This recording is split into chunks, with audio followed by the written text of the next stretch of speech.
class Lynch, the 507, but we have removed those with some assistance of the individuals in the hospital. We've removed those and we are working to identify them today. How important is it, if indeed they are Americans, to bring them back off the battlefield? It's very important. It's very important to us as Americans to bring back our fellow soldiers.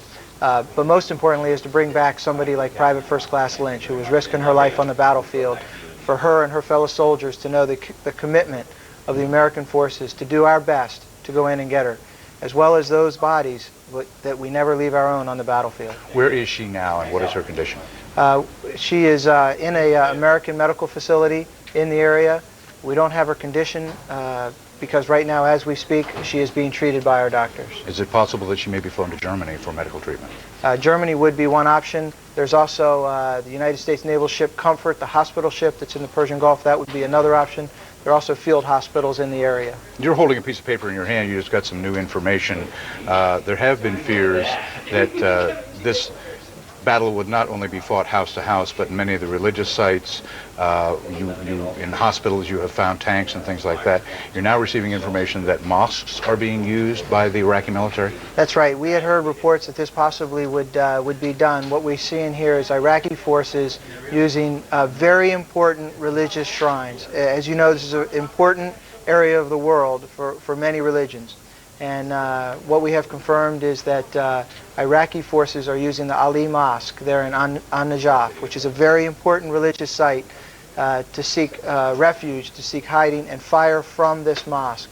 This again flows from many other atrocities that are being committed, and quite frankly we believe is one, a violation of international law of war, as well as an attempt to put coalition forces in a bad position because we also are working very hard to protect these religious sites. How about the current operation, as much as you can say about this advance on Republican Guard units south of Baghdad? Those operations are ongoing. We can't say a whole lot, but the 1st Marine Expeditionary Force has engaged the Iraqi Republican Guard there in Al-Qut off to the southeast of Baghdad, and Army soldiers from the 3rd Infantry Division have engaged Republican Guard in the southwest of Baghdad. The reports we get so far are good. The battle is being waged. We have no reports yet of casualties. This is really the first set-piece battle instead of irregular forces and people behind human shields. This is the first time outside of air power that the ground forces have engaged major formations of the Republican Guard. That's right. There's several different versions of Iraqi military. There's these paramilitary who really are not at all organized, as you say, fighting as squads or very small civilian clothes, ragtag kind of organization. There's regular army, which we've engaged all the way from Kuwait all the way up to where we had positioned ourselves. And then this is the next step of their force, the Republican Guard. And what's the next objective after this Republican Guard engagement? Is it Baghdad? Baghdad would be next geographically, but the #1 goal of this whole thing is to bring down this Iraqi regime. All right, Captain Thorpe, hopefully we'll get some information. I understand that there is video that was taken by a combat camera team during the raid on the hospital. We're going to get to see that. We've heard reports of video, and if there's video, we're going to great efforts to show, as the last couple of days have shown, to show video of the operations on the battlefield, to give the American people and quite frankly the world as close of an eye of what's going on as possible. All right, a U.S. Army Private First Class is at an American medical facility right now, a POW in Iraq that was spirited out in a raid by Special Operations. In addition to that, Public Affairs here is saying that 11 sets of remains were removed from the battlefield from this hospital and also brought back. So we'll have to wait and see what the identification procedure is on that, but a live POW has been brought out of Iraq back in coalition hands. Anderson, back to you. All right, Tom and Tira, thanks very much. And just as a reminder to viewers, we are anticipating a press conference with wounded U.S. servicemen. This is going to be sometime around 5 a.m. Eastern Time, so just in about 20 minutes or so. You want to stay tuned for it. This is going to be at Landstuhl Regional Medical Center in Germany. I don't know if you saw the press conference several days ago through one Marine, 2 Army sergeants talking. They were the first wounded that we heard from, and it was a very emotional, very interesting press conference to listen to. So you'll want to stay tuned for that. That's in about 20 minutes or so, press conference from Landstuhl, Germany. We're going to check in with Darren Kagan now, who is, as always, live in Kuwait City. Darren? Anderson, now we're going to go over to Kevin Seitz. He has been in the area of northern Iraq during this entire conflict and even the time before, and he joins us from there now. Kevin, hello. Hi, Darren. I'm about 35 kilometers distance southwest from Chamchamal. That's where we've been based most of the time. It was very interesting to listen to Tom Mantir's interview with that private talking about the Iraqis using mosques for military means, because we have a perfect example of that today. The demining group MAG, the Mine Advisory Group, we spoke to them a couple of days ago, is working at a mosque in this region right now. This is called the Garmian region. And this is a very sacred mosque to the Kurdish people. It's called the Hassan Kara Chawar Mosque. And basically the Iraqis have used this, the Iraqi military, as a storage point for hundreds of mines. And I'm going to talk with Salam Mohammed. He is the technical director for MAG. And tell me a little bit, Salam, about the operations that you're doing here today. Following after the reconnaissance of this area, we decided to come and clear this holy place, because following the withdrawal of the Iraqi forces from this area, a lot of people are going to come back and visit this holy place As pilgrims? Yes, it's some sort of that, because this place has got a lot of respect among the community. Every Wednesday they are trying to come and visit this place. Why would the Iraqis store mines in a mosque? Isn't that an insult to Islam? It's an insult to the Islam in first place, and an insult to the Kurdish community as well. And it's not, they are not just using it as a mine dump. The mosque has been used as accommodation and as a toilet, which is a very big disrespect for the Kurdish community and Islam as well. Well, let's take a look at the extent of the mines. If we can ask Bill just to tilt down a little bit with us. We have hundreds here. You said as many as 600. Tell me what we're looking at. What are the black mines and what are these bounding mines that we're looking over here? Yeah, the black ones are Russian PMN anti-personnel blast mines, and these round ones are Italian VST, trip flares, normally will be laid in front of the mine rows. If you look at here, you'll see VS 1.6 anti-tank mines, and then Valmara V69, again it's an Italian mine. That's a bounding mine. It's a bounding fragmentation mine.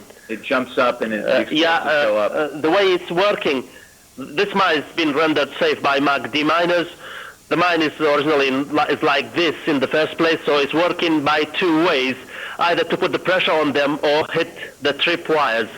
In both cases, these crowns or prongs will be tilted, and as soon as being tilted, the striker or the pin will hit the detonators inside here. What the next stage is, as soon as the igniter initiated, there's a black powder and will throw the mines out up to this distance. Then the second detonator will initiate and the mine will explode in this height. Now, I was watching your guys earlier inside the mosque, and they were defusing these things like someone else would shell peanuts. They were doing them very quickly. You were telling me that's safe now. I even saw them drop a couple of them, but no one was worried about it. They were walking on the top of these things. Once they're diffused, they're safe? All the mine the detonator has been taken out, and now they are safe, and we are going to put them in the back of the wagon and take them to the demolition ground. So you'll explode these at a different site from here? Definitely is MAG's policy. After picking up those mines, at the end of the day, it has to be destroyed, not to be used somewhere else by someone else. So Darren, there you have it. It's basically a major operation here, an example of Iraqis using a religious site as a storage ground for landmines. And MAG has been out here for weeks now, working around the region. They have been in northern Iraq since 1992. Oh, yeah, that's right. And doing a lot of great work out here. So it's good to see this. It makes it safe again for civilians moving into the area, especially a religious site. Back to you, Darren. Kevin, very interesting report. So is that stash just an indication of what already has been laid down in the countryside around that area where you are? That's a good question, and let me ask Salam that. Darren has asked if this is an indication of the number of mines they may have laid, since this has been a storing warehouse for them. Is this just a small portion of what's been laid in the countryside? Exactly. Following the withdrawal of the Iraqi forces, we were the first organization, mine action organization. We moved to the area. We conducted a very rapid survey. There are hundreds of minefields being laid. This is just a very small example of the Iraqi mine dumps, and thousands of these mine dumps had been emptied and the mines are deployed on the ground. You said to me at least 10 to 12 million mines in northern Iraq alone, second only to Afghanistan. Is that correct? That's right. According to the statistics and the estimations, this is the way to go ahead with. Darren, they call these mines hidden soldiers. This area has been liberated since 1992, and yet people are still becoming casualties because of what you see here. Kevin cites very important and dangerous work your guest and his group are doing. Thank you for that report. We'll take a quick break, and coming up, much more. Stay with us.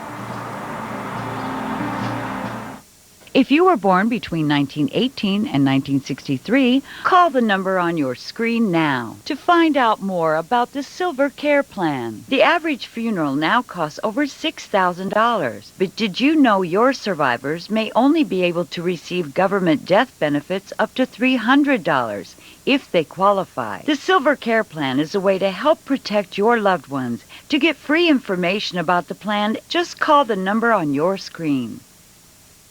The war in Iraq continues, and no one takes you closer than CNN, live throughout the day. Stay with CNN, the most trusted name in news.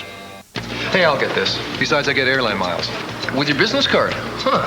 What is your credit card doing for your small business? You earn miles on everything you buy? Yeah, from supplies to travel expenses. The Citi Platinum Select Advantage Business Card. Call now and you could get 1 mile for every dollar you spend. Miles that may never expire. Plus 10,000 bonus miles. I use my miles for car rentals, hotels, on over 25 top airlines, even a well-earned vacation. Plus, get benefits like account summaries, business discounts, online fraud protection, and more. Call now to request your card. I'd like the Citi Advantage Business Card and 10,000 bonus miles. And soon, your miles could take you almost anywhere. Oh, Paris is great. And flying free? Makes it even better. Smart business decision. The Citi Advantage Business Card. Call now to request your card and 10,000 bonus miles. CNN, the most trusted name in news. Our coverage continues now. 4 journalists who were missing in Iraq for a week have turned up safely in Jordan. Among them, freelance photographer Molly Bingham. That's her right there. She was on assignment for Esquire magazine. She, you might remember, was the official photographer for Al Gore when he was vice president. 2 Newsday journalists, reporter Matthew McAllister and photographer Moises Salman, also arrived in Jordan after being taken from their hotel by Iraqi authorities last week. We were in Abu Ghraib prison for 7 or 8 days. There were no specific charges. It wasn't much fun, but we were not physically hurt, and we were very happy to be out. But the single most important thing is that we understand that there were many people who were trying their very hardest to get us out, and I think I speak for everyone that we're all incredibly grateful, and we'll really quite, happy to talk later, but we're a bit tired. Understandably, a Danish photographer was also released from Iraqi custody. CNN's Ryan Chilcote is embedded with the U.S. Army's 101st Airborne Division in Najaf. The unit arrived in some force in the town yesterday, came under fire today from Iraqi missiles. Let's hear what Ryan reported. The U.S. military now confirming that 2 surface-to-surface missiles have impacted in the vicinity of the city of Najaf in central Iraq. Troops from the 101st Airborne woken up this morning by the so-called Scud alarm, donning their masks, and they were later given the all-clear, an early indication that those missiles were probably not laced with any kind of chemical weapons. Now, I'm currently following the 2nd Battalion, better known as No Slack, of the 1st Brigade of the 101st Airborne. All troops from this battalion have been accounted for. There are no casualties. Now, this Iraqi or apparent Iraqi missile attack on the city follows a 2-day U.S. ground offensive, moving troops into the outskirts of Najaf. Troops entering into the outskirts, of course, to secure that area from Fedayeen fighters. The Fedayeen group, a paramilitary group that has been offering up quite a deal quite a large deal of resistance to U.S. forces over the last week.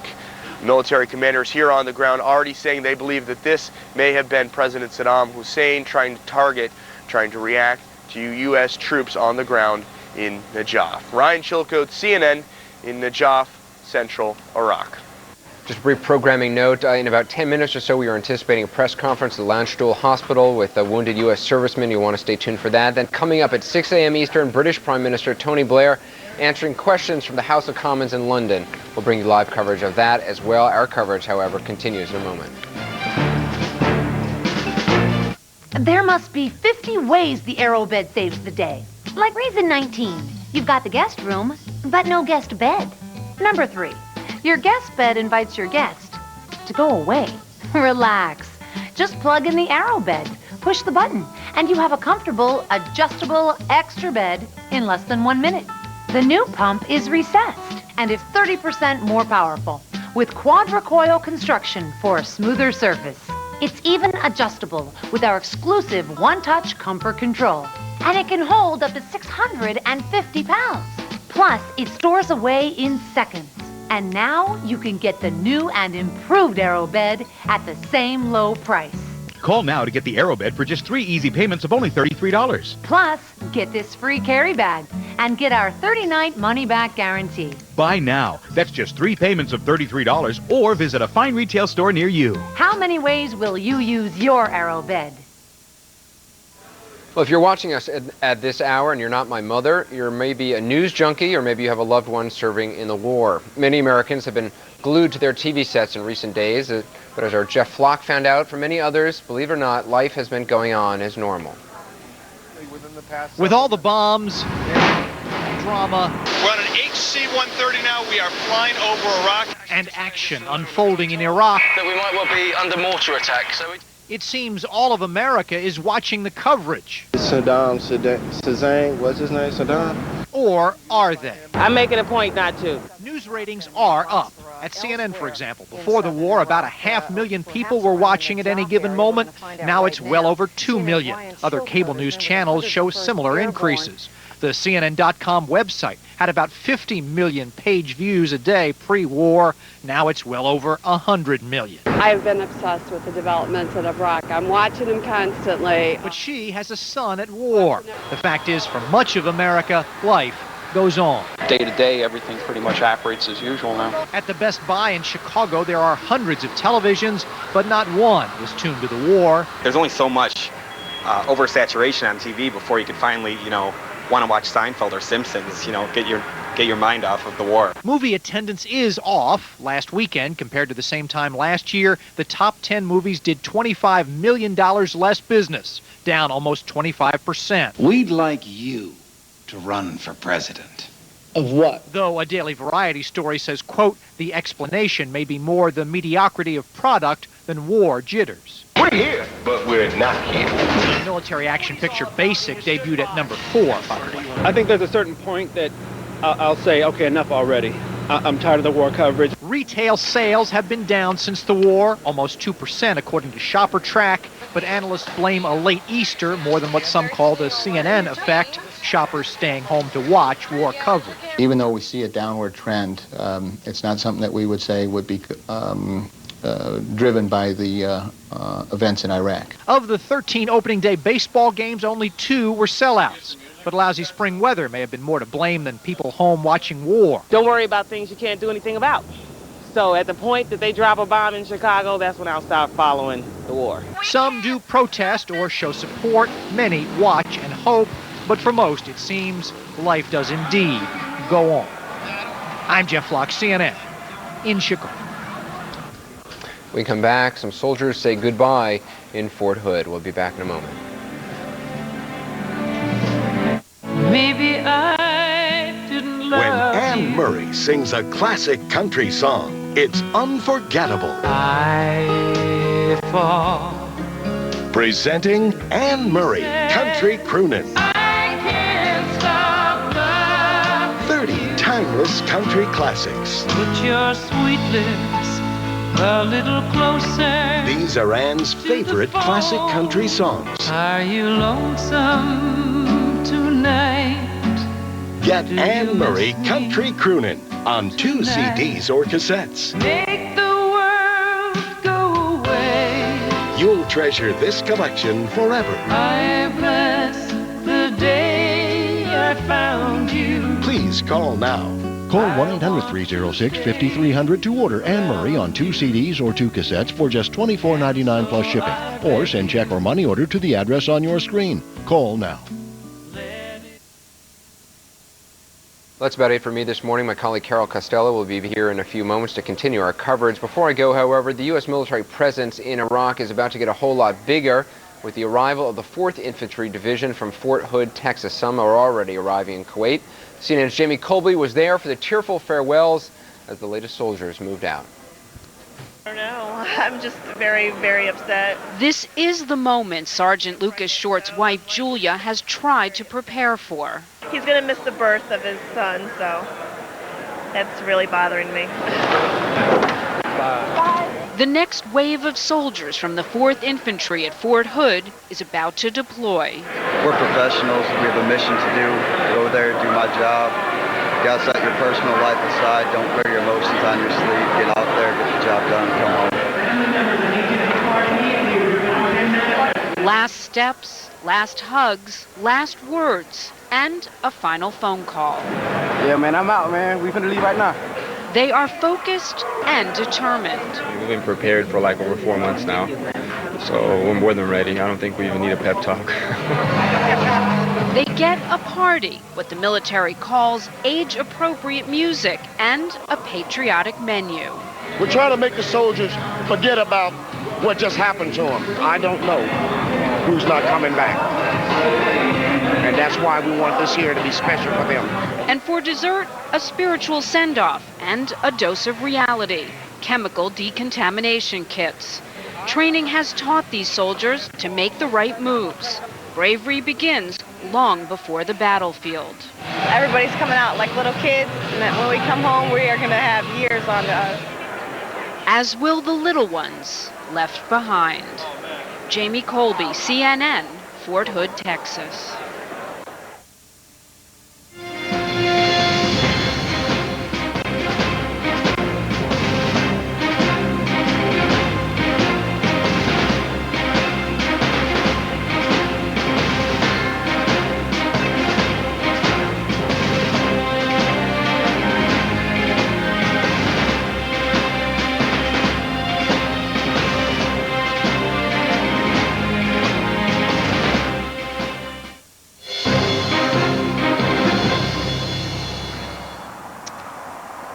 I'm Bill Hemmer, live in Kuwait City. Welcome to Wednesday. A number of things to track over the next couple of hours. A series of live events that we will bring to you here on CNN.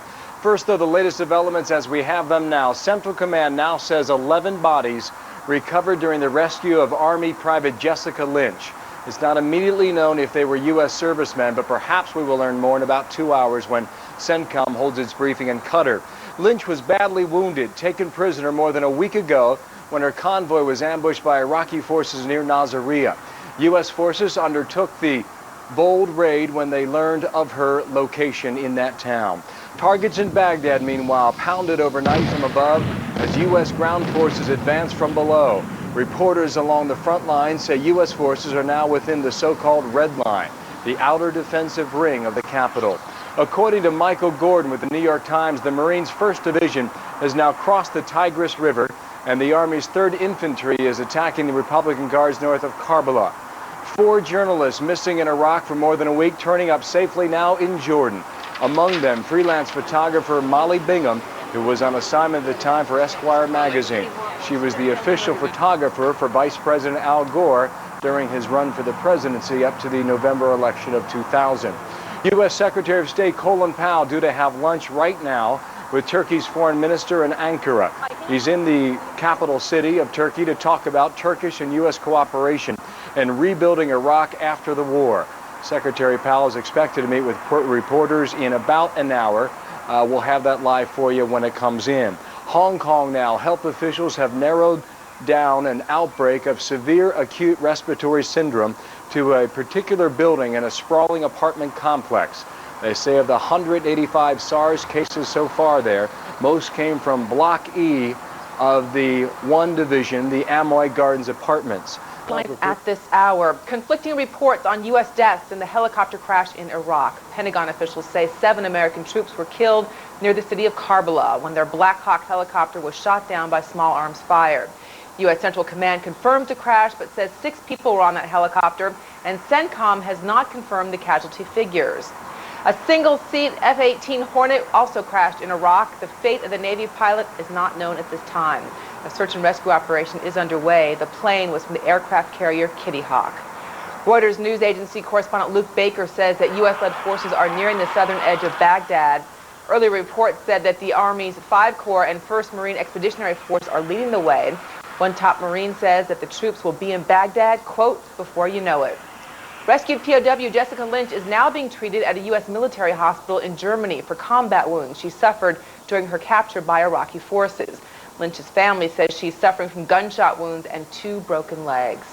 The Arab news agency Al Jazeera says it has suspended the work of all of its correspondents inside Iraq. The move comes after Iraq banned one of its reporters and suspended the accreditation of its chief Baghdad correspondent. However, Al Jazeera says it will continue to broadcast live video from some parts of the country, and that does include Baghdad. Other news today, flight attendants want the government to help protect them from the potentially deadly respiratory illness known as SARS. The union, which represents flight attendants at 26 U.S. airlines, wants the FAA to let them wear protective gloves and masks on flights. SARS has killed 78 people worldwide. We are bringing you various aspects of the war. Coming up this hour, Iraqi torture chambers complete with an electrocution room. You have to see it to believe it. Plus the push to Baghdad. Reuters reports U.S.-led forces are nearing the southern part of that city. We will bring you a live report. And rescue brings hope. How Jessica Lynch's dramatic rescue gives the families of other U.S. prisoners of war a reason to hold on.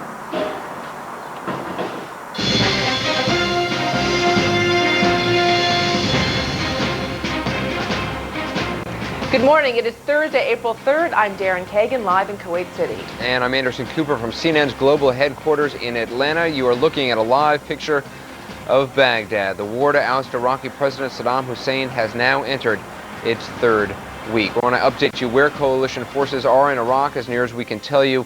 Looking from left to right on an animation we're about to show you, U.S. troops were moving toward the southern edge of Baghdad early today. The 101st Airborne Division took control of Najaf and isolated Iraqi forces in that area.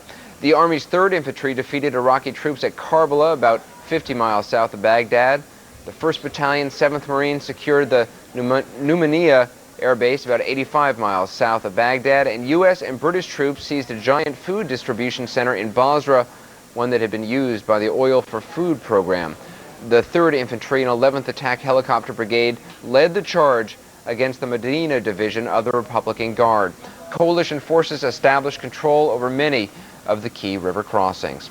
Here's some of the latest scenes from battlefronts in Iraq. As it has every night for the past 2 weeks, the Baghdad skyline was backlit by massive explosions.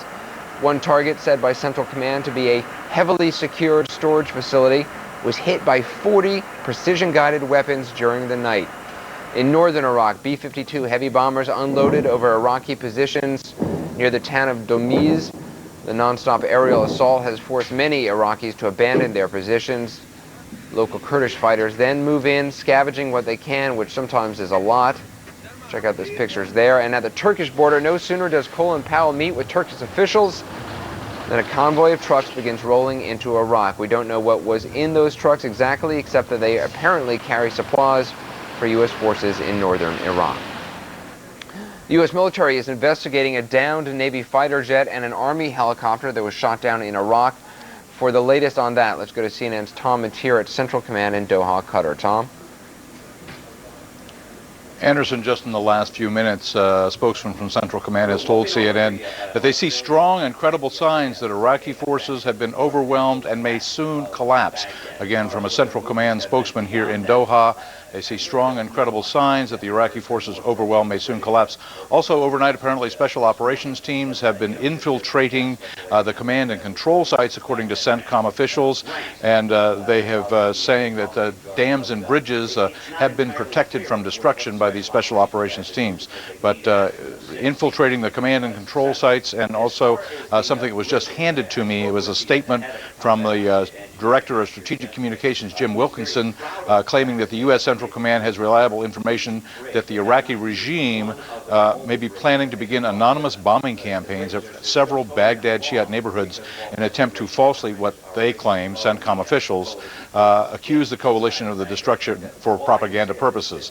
The statement goes on to say it would represent the latest in a chapter of long history of aggression against innocent Iraqis by a regime that uses violence, torture, murder, and hunger as tools in terror of control. But so far, fairly quiet on other incidents that are going on. We have heard that a Black Hawk helicopter is down, a difference in number between CENTCOM and the Pentagon as far as how many lives were lost on that, and also an F-18 Hornet also down, and that search and rescue crews are out working on that. This is a Hornet that came from the aircraft carrier Kitty Hawk.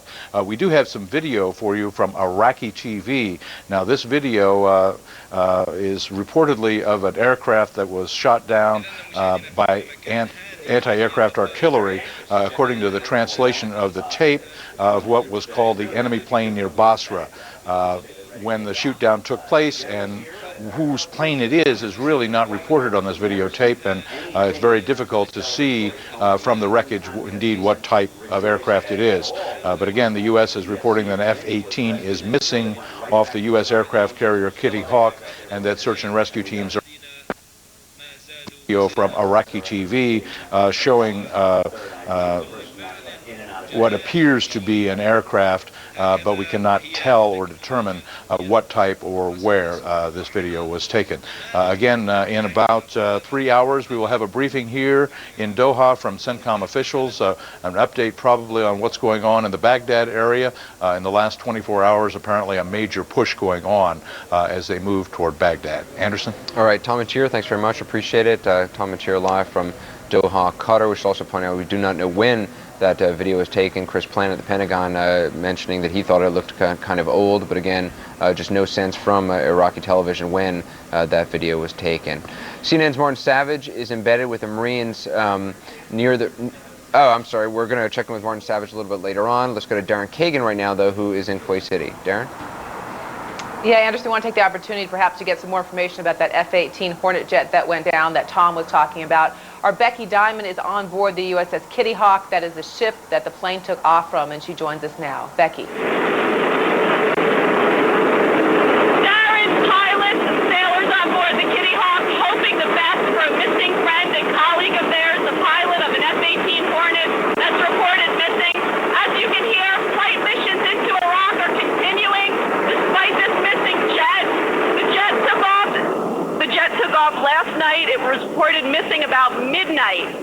Also reported in the area of where the jet went down were surface-to-air missiles and anti-aircraft artillery. The fate of the pilot, the fate of this jet, unknown right now. Search and rescue missions are underway, and of course everyone is hoping again for the best here. Now, jets that are taking off from the Kitty Hawk are flying close air support missions. Those are missions that support U.S. ground forces. And those missions right now are supporting the U.S. Army's 5th Corps, and that group is operating between Karbala and Baghdad. Again, not sure where this jet went down, but everyone on this ship is hoping that this search and rescue mission will be successful. Darren? So as I understand what you're saying here, Becky, is that even while the search and rescue mission is going on for that jet and that pilot, the flight operations still continue from on board the USS Kitty Hawk. That's correct, Darren. And yesterday, this is against a backdrop of good news yesterday, where 2 pilots had ejected over Iraq, a pilot and his radar interception officer, which is an F-14 Tomcat. They ejected over Iraq, and they were rescued very quickly by search and rescue teams. So, of course, people on the Kitty Hawk hoping for the same today. Darren? Becky Diamond on board the USS Kitty Hawk. Thank you very much. We're going to fit in a quick break here. We'll be back after this. All right, we'll go to Anderson. Yeah, actually, Anderson? Darren, we're going to continue our coverage. CNN's Martin Savage is embedded with the Marines somewhere in central Iraq. He filed this report for us just a short while ago. We are reporting to you out in central Iraq. Last time, let me tell you what happened. The 1st Battalion, 7th Marines were able to secure Al Numaniya Air Base. That was formerly an Iraqi Air Force base.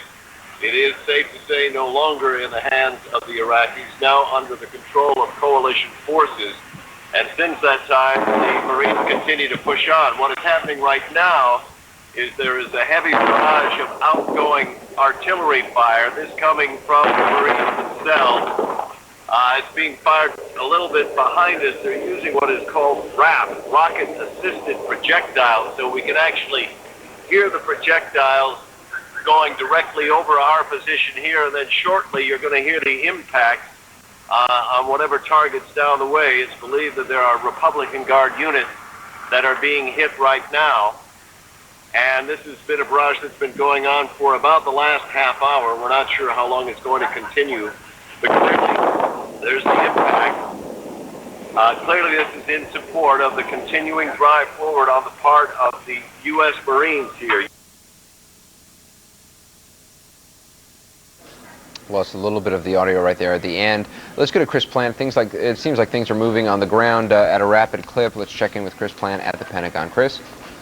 Hi, Anderson. That's right. It appears that the battle for Baghdad is unfolding before our eyes. What we're hearing from Marty, who's coming up from the south and the east, what we're hearing from Walt Rogers, who's coming up from the south and the west.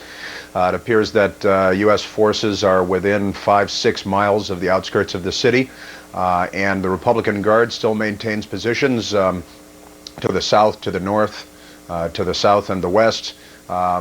Significant number of Iraqi Republican Guard units surrounding the city. The U.S. forces coming in from Kut and from Karbala, taking on the Medina division around Karbala and the Baghdad division around Kut. Now, from what we've been hearing reported, there's been very little resistance from these Republican Guard units around the city, and quite honestly, it's a little bit of a mystery at this point. This is where the fight was supposed to happen. It so far isn't happening. We have had reports from U.S. intelligence that some of the Republican Guard divisions surrounding Baghdad are redeploying. Now, redeploying can happen in a variety of ways. They could be moving south to confront the U.S. forces, the 6 divisions surrounding the city. They could be moving further north back into the suburbs of the city in an effort to put up their fight there where they'd have a little bit of protection from residential areas and so on. Pardon me. It's clear that the Iraqi troops are on the move. It's not clear what they're doing or why. It's also clear that the U.S. forces are making rapid advances toward the city and are on the outskirts of the city now. So it's clearly happening very quickly, maybe more quickly than a lot of people anticipated at this point. The 1st Marine Expeditionary Force is moving up through Kut. That's where Martin Savage is, and Najaf, which was taken last night by the 3rd Infantry Division, or day before yesterday by the 3rd Infantry Division in Karbala to the south and west of Baghdad, taken last night. Now, where's the opposition? We've heard a number of reports that they've destroyed tanks from the air, a number of tanks destroyed last night by ground forces in tank-on-tank combat, but where's the opposition? It's becoming quite a mystery. Anderson? Yeah, it certainly is. It's a mystery perhaps will soon be solved. It's also interesting because some 24 hours ago or so we were hearing from U.S. officials who were describing the offensive that was going to take place as a punch here, a punch there, as opposed to some sort of fast-moving thing. They were describing it as systematic, some even saying slow, very careful. So it will be interesting to see what happens literally in the next couple of hours, as it seems at this point that there's a certain amount of momentum on the ground. We will just be following that story very closely. Chris Plant at the Pentagon, thanks. We'll check in with you shortly. When we come back, we're going to take a look at what may happen as troops get closer and closer to Baghdad. The big question remains, chemical weapons, weapons of mass destruction. If they are there, will they be used? We'll check into that when we come back.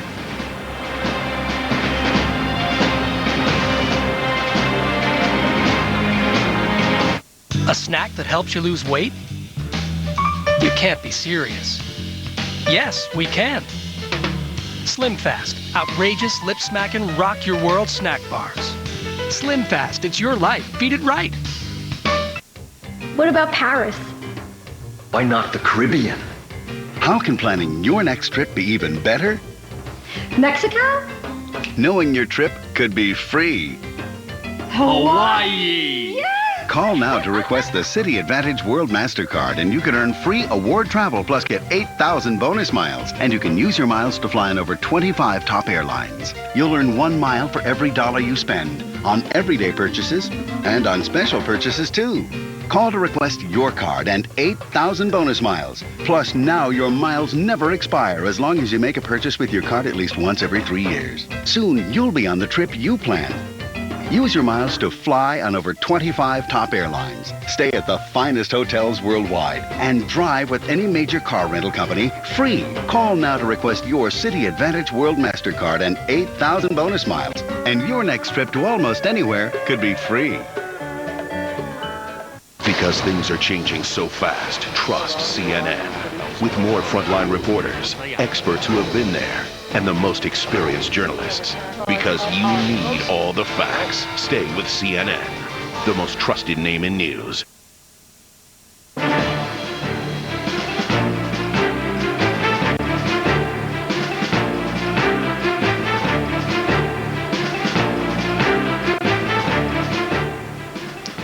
As Army and Marine units advance toward Baghdad, there are heightened concerns that Iraq might use chemical or biological weapons. Miles O'Brien has more now on that threat.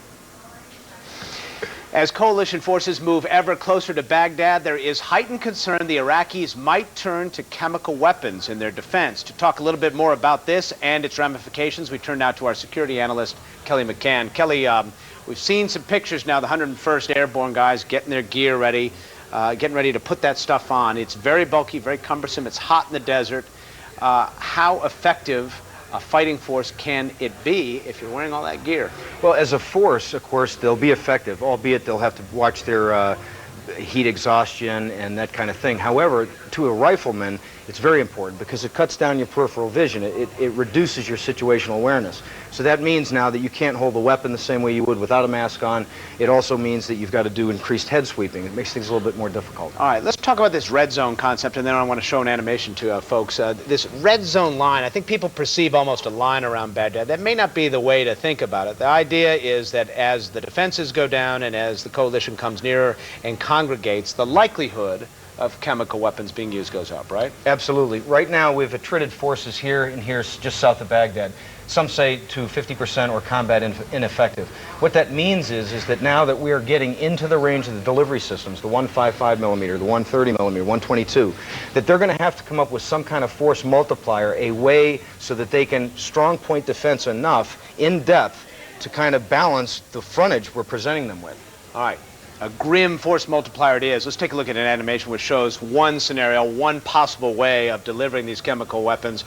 We've depicted Baghdad under some smoke here. These are just a couple of artillery pieces, not necessarily the way this would be depicted. You say perhaps times 6 or 8 even, right? Absolutely. Be battery in depth and to be most effective because you'd want the widest dispersion possible downrange. All right. You want to kind of clump them together, in other words. Okay, so off goes the artillery. These shells, some sort of chemical agent in the tip. It could be VX, it could be ricin, it could be sarin, mustard, who knows. The idea is here, of course, these troops that we depicted here, you don't see it, but presumably they'd have their gear on as they draw ever closer.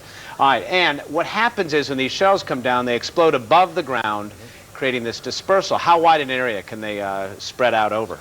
Depends on the size of the projectile, you know, whether it's 150, 130, or 122, but generally talking 75 meters coverage, 100 meters coverage, and then in battery depth. All right, so it can cause a big, wide area. Now, we have put in here a possible scenario with reprisal. F-18 Hornet flying over that cloud of smoke. How do they see this battery is what we're trying to depict.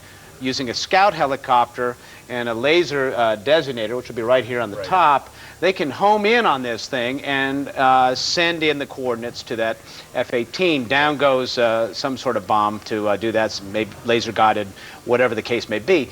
The question is, as you retaliate to these things, the possibility arises of creating another chemical cloud in return.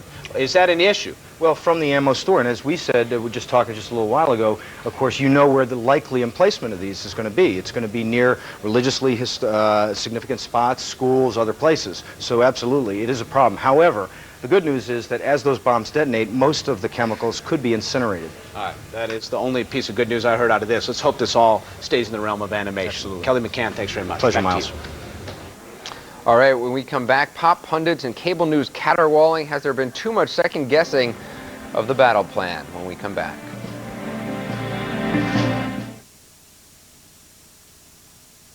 Diagnosis: cancer. I was given a 1% chance of survival. That pretty much stamps out any hope. Pack it up, write your will, take your last vacation. I broke down for about 15 minutes. I just couldn't stop crying. And then I would find a commercial for Cancer Treatment Centers of America, and my life changed. There's always hope, that there's no cancer that hasn't been survived by someone. It is never too late. As long as we're breathing, it's not too late to seek another opinion. I cannot imagine raising my son without him. And if we had not gone to the Cancer Treatment Centers of America, I really don't think that we would have him here today.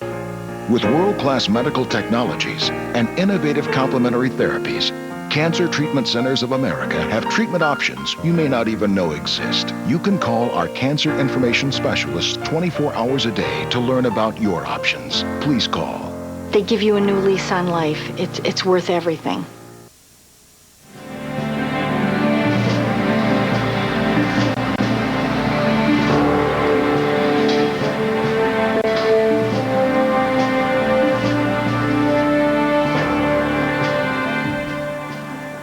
Welcome back here to Kuwait City. We want to check in now with our senior analyst, Jeff Greenfield. He has some thoughts on the reported progress of the war, also our perceptions or misperceptions of that same subject. It is not helpful to have those kind of comments come out when we got troops in combat. You can understand the frustration of Defense Secretary Rumsfeld and Top General Myers yesterday. Nobody likes to be second-guessed. We are 12 days into the war. And 2 weeks does seem to be on the early side. But for those of us trying to make sense of the strategy, there is something even more frustrating. Sometimes it seems as if the military experts are arguing not with the Pentagon or with each other, but with themselves. Here's Barry McCaffrey, a commanding general in the first Gulf War who was one of the first to challenge the Pentagon. Their assumptions were wrong, he told the New York Times on April 1st. But here is the same General McCaffrey on the same day in an op-ed piece for the Wall Street Journal. Here he says the initial success of the attack has been impressive. Early criticisms of the Pentagon have been overheated. And while he says the rolling start of the war was risky, he concludes by saying, "We will be in great peril if we do not support the president in this time of national crisis." Last week, Harlan Ullman, one of the authors of the shock and awe doctrine, said the Pentagon's shock and awe campaign this time sunk without a trace.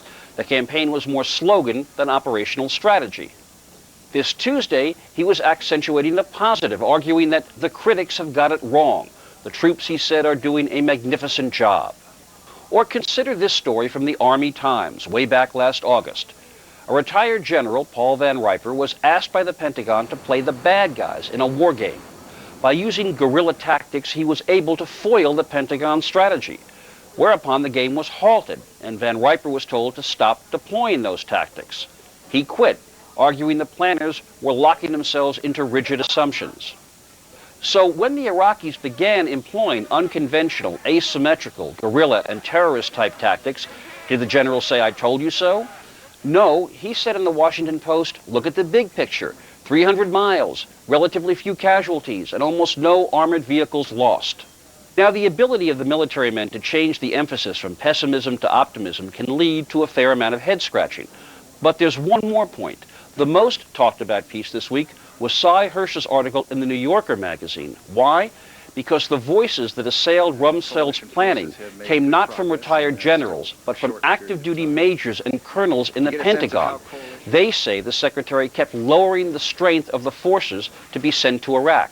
Now, is this evidence that the plan is flawed, or another example of the bureaucratic wars among the armed services that's a more or less permanent fact of Washington life? Talk about the fog of war. Jeff Greenfield, CNN, New York. There's a town in West Virginia today where they are still celebrating the rescue of Army Private Jessica Lynch. We'll take you there just ahead. Right now, a quick break. Maybe I didn't love When Anne Murray sings a classic country song, it's unforgettable. I fall.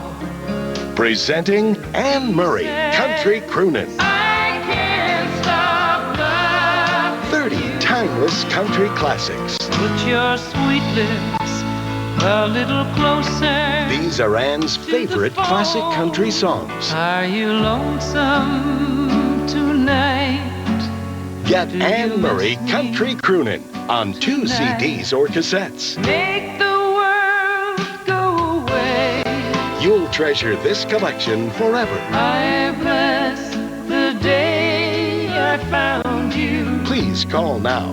Call 1-800-306-5300 to order Anne Murray on 2 CDs or 2 cassettes for just $24.99 plus shipping. Or send check or money order to the address on your screen. Call now.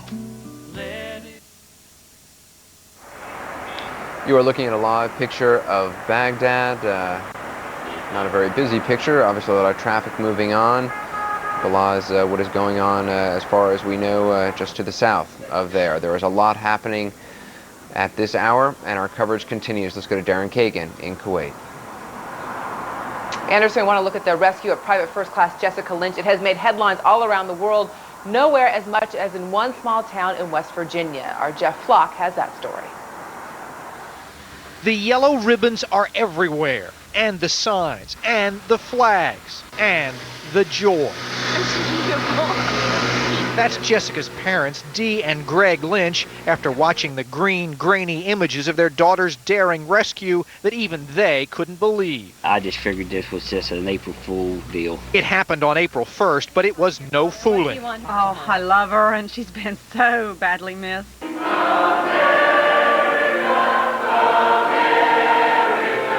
At the Methodist Church, a service of thanks. At the courthouse, a tree full of ribbons. In her yard, a POW MIA flag. She's been both in the last week. It's outstanding. It just brings tears to my eyes and a smile to my face. Jessica's brother, Greg Jr., watches first pictures of his sister arriving in Germany on CNN. It's good news that she's on her way home. And when she gets home, the 19-year-old who had enlisted in the Army to help pay for college so she could become a teacher will get her wish. There will be a full scholarship for her whenever she wants to go to college. Thank you. Thank you so much. We listened as West Virginia's Governor Bob Wise tells her parents the state wants to show its thanks. People of the state of West Virginia are going to make sure she goes to school. And over at the high school where Jessica graduated not 2 years ago, her old principal says they will hold a job for her. To be able to stand in the front of a classroom, whether it's kindergarten students or high school students, you know, what an event, what a story she's going to be able to tell. Here's a hero in our midst. Jessica Lynch wanted to be a teacher, not a hero. When she gets back home to West Virginia, she's going to be both. I'm Jeff Flock, CNN, Palestine, West Virginia. We'll have a complete wrap-up of the day's headlines just ahead, coming up with Anderson in Atlanta and me right here in Kuwait City after this break.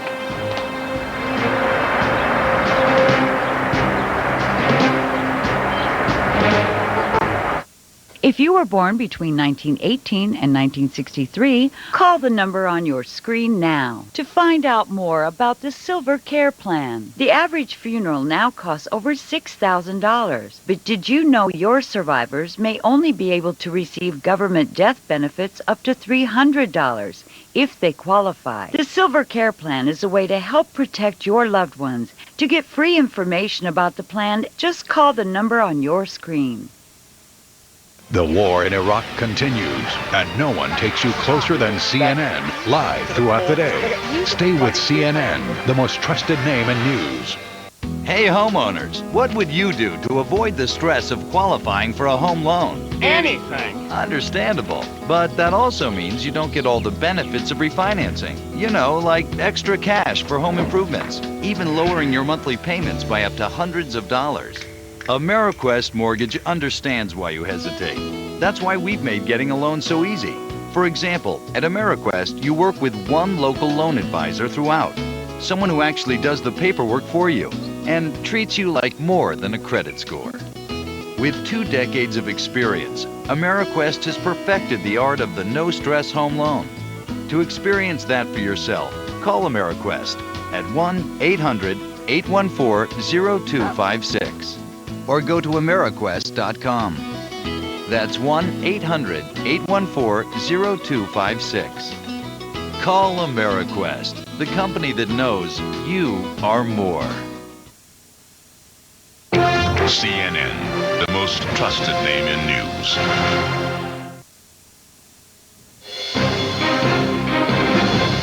Here's what's happening at this hour. Conflicting reports on U.S. deaths in a helicopter crash in Iraq. Pentagon officials say 7 American troops were killed near the city of Karbala when their Black Hawk helicopter was shot down by small arms fire. U.S. Central Command confirms the crash but says 6 people were on the helicopter, and CENTCOM has not confirmed the casualty figures.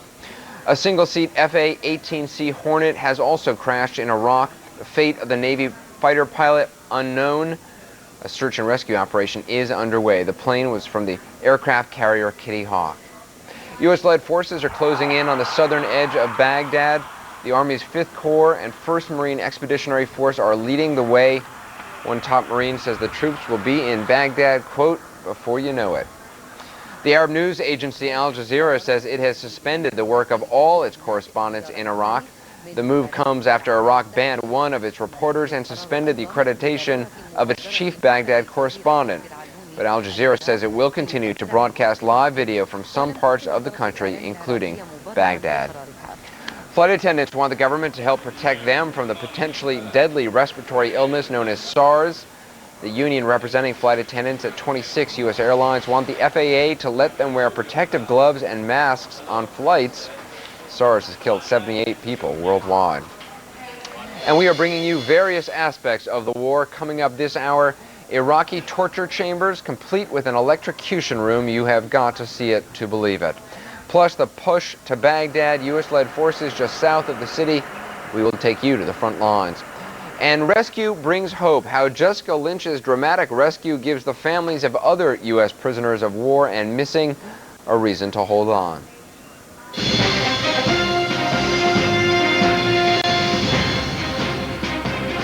And a good morning to you. It is Thursday, April 3rd from CNN's global headquarters in Atlanta. I'm Anderson Cooper. Darren?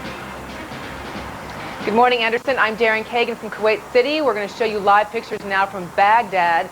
The war to oust Iraqi President Saddam Hussein has now entered its 3rd week. These live pictures showing a relatively quiet morning in Baghdad, considering especially what is happening on the outskirts of that city.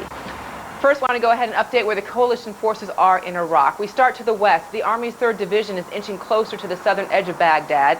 To the east, our Martin Savage tells us the Marines have been pounding Iraqi defenses with long-range artillery most of the day. Farther to the south, the 101st Airborne Division has taken control of Najaf and isolated Iraqi forces in that area. At Samoa, the 82nd Airborne launched a surprise attack on paramilitary forces trying to regroup there. And near the coast, coalition forces have seized a giant food distribution center in Basra that was formerly used by the United Nations.